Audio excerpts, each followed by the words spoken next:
নমস্কার বন্ধুরা, ঝর্ণার বাঙালিয়ানায় সবাইকে স্বাগতম জানাচ্ছি। বন্ধুরা, আমার দেশে বিদেশে প্রবাসে আমার পুরনো বন্ধু নতুন বন্ধু যে যেখানে বসে দেখছেন সবাইকে অসংখ্য অসংখ্য ধন্যবাদ। বন্ধুরা, আজকে একটা নাস্তার রেসিপি নিয়ে আসছি, আর তার জন্য আমি একটা গাজর কুচায় এনেছি। বন্ধুরা, আপনাদের দুপুরবেলা যে ভাতটা থেকে যায় তা ফেলে দেবেন না, তা দিয়ে ভরপুর নাস্তা তৈরি করে খাবেন, একেবারে পেট ভরা। আর এটা পুষ্টিকর, স্বাস্থ্যকর সবই। আমি গাজর নিয়েছি, মটরশুঁটি নিয়েছি, আর আমি আস্তে আস্তে সবজিগুলো সব কেটে ধুয়ে পরিষ্কার করে নিচ্ছি। বন্ধুরা, এর মধ্যে কাটার পর আর ধোয়া যাবে না, সেই জন্য কাটার আগেই সবজিগুলোকে আমি ধুয়ে পরিষ্কার করে নিয়েছি। দেখেন, আমি মটরশুঁটিগুলোও ধুয়ে দিলাম, গাজর দিলাম, মটরশুঁটি দিলাম। এবার আমি পেঁয়াজকলি নিয়েছি। বন্ধুরা, সব কিছু কিন্তু খুব বেশি বেশি দেয়া যাবে না। ধরেন আপনার ঘরে 5 জন লোক আছে, সেই পরিমাণ। আমি যেরকম আজকে 4 জনার পরিমাণ খাবারটা তৈরি করছি, আপনারা সেরকম হিসাব করে দেবেন। আমি এখানে 3টে পেঁয়াজকলি নিয়েছি আর একটু আড়ে আড়ে কেটে দিচ্ছি। এটা সরাসরি লম্বা লম্বা না, দেখতে সুন্দর হওয়ার জন্যই এইভাবে কাটা। এভাবে কেটে দেবেন।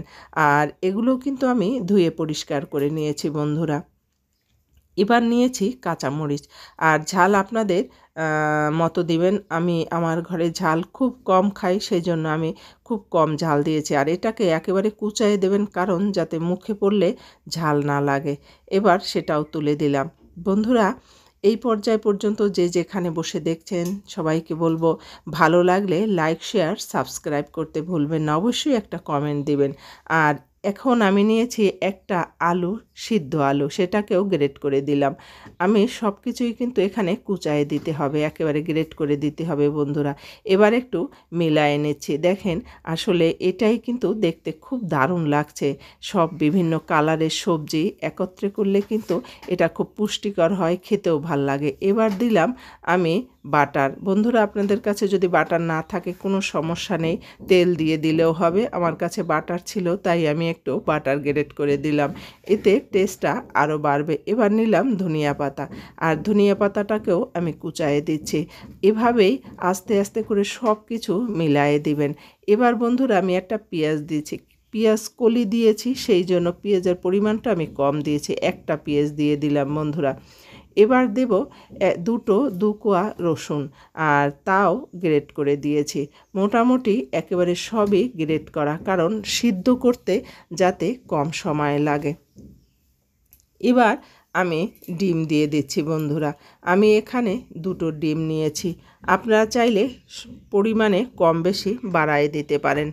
এবার দিলাম পরিমাণ মতো লবণ, তবে একটু লবণ আগে কমায়েই দিবেন, পরে দিলেই ভালো হয়।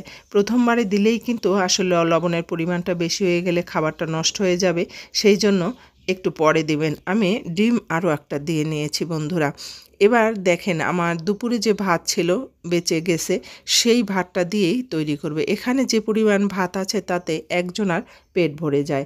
আমি ফ্রাই প্যান নিয়েছি, আর তেল গরম করে সেই তেলের মধ্যে একটু ঠান্ডা করে তারপর দিয়েছি, যাতে নিচে লেগে না যায়। এবার আমি ভাতটা ভালো করে ছড়াই দিলাম, আর এই মাখাটা এবার দিয়ে দেব এর মধ্যে। পুরো মাখাটাই আমি এর মধ্যে দিয়ে দেব। বন্ধুরা, আর দিয়ে খুব ভালো করে মেখে নেব, সব জায়গায় যাতে ভাত আর সবজি খুব ভালোভাবে মিশে যায়। বন্ধুরা, আমি জানি না আপনারা এভাবে কখনো খেয়েছেন কি না, রান্না করে খেয়ে দেখবেন। আসলেই এত টেস্ট হয় আর এতটা ভালো লাগে খেতে যে বাচ্চা বুড়ো সবাই কিন্তু চেটেপুটে খাবে। আমি একেবারে সুন্দর করে মিশিয়ে দিলাম। বন্ধুরা, এবার আমি এটা রান্নায় যাব, আর তার জন্য একটা ঢাকনা দেবেন অবশ্যই, আর একেবারে লো আঁচে রান্না করবেন। এটা রান্না করবেন বুঝবেন কি করে, দেখবেন এই পেঁয়াজ রসুনের সুন্দর একটা ভাজা ভাজা গন্ধ আসছে, আর দেখেন এটা আস্তে আস্তে চারদিকটা বুটবুট বুটবুট করে ফুটছে।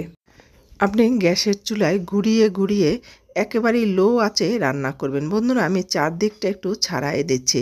আসলে এটার মধ্যে ভালো করে তেল ব্রাশ করে তারপর কিন্তু রান্নাটা করতে হয়, তা না হলে কিন্তু আসলে লেগে যেতে পারে।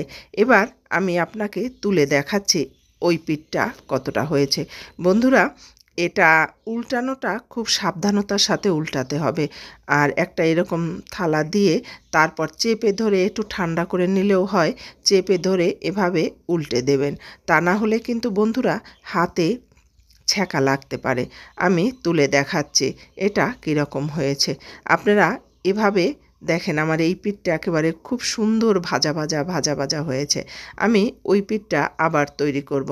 আর তার জন্য বন্ধুরা আমি গ্যাসের চুলায় এই ফ্রাই প্যানটা রেখে তারপরে এর মধ্যে একটু গরম করে আবার এটা ঢেলে দিচ্ছি। আস্তে আস্তে আস্তে আস্তে করে ঢেলে দেবেন। যেহেতু ভাত, এটার মধ্যে আটকানোর কিন্তু কিছুই নেই। আর ডিম, শুধু ডিম আর ভাত। এবার চারপাশ থেকে আমি একটু গরম তেল দিয়ে দিলাম যাতে এটা নিচে লেগে না যায়। আবার ঢাকনা দিয়ে দিয়ে এটা 10 মিনিট রান্না করব। বন্ধুরা আর একটু লবণ দিয়ে দিচ্ছি, আমার লবণের পরিমাণটা একটু কম হয়েছিল তাই আর একটু দিয়ে দিলাম।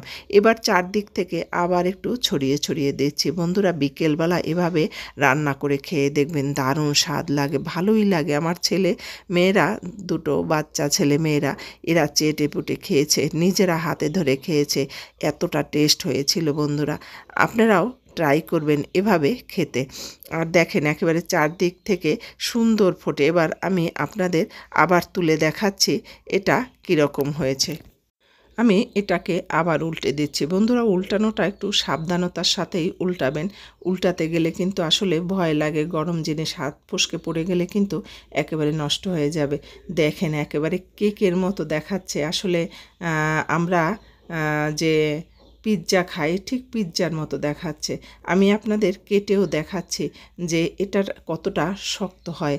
আর ডিমের জন্য এটা দারুণ একটা টেস্ট লাগে খেতে। আপনারা অবশ্যই বাড়িতে বানায় খাবেন। আর যে যেখানে বসে দেখছেন সবাইকে বলবো, ভালো লাগলে লাইক, শেয়ার, সাবস্ক্রাইব করতে ভুলবেন না। আর অবশ্যই ট্রাই করবেন। ভালো থাকবেন, সুস্থ থাকবেন। আবার নতুন একটা রেসিপি নিয়ে আপনাদের সামনে হাজির হব। ধন্যবাদ সবাইকে, যে যেখানে বসে এত সময় ধরে আমার এই রেসিপিটা দেখলেন।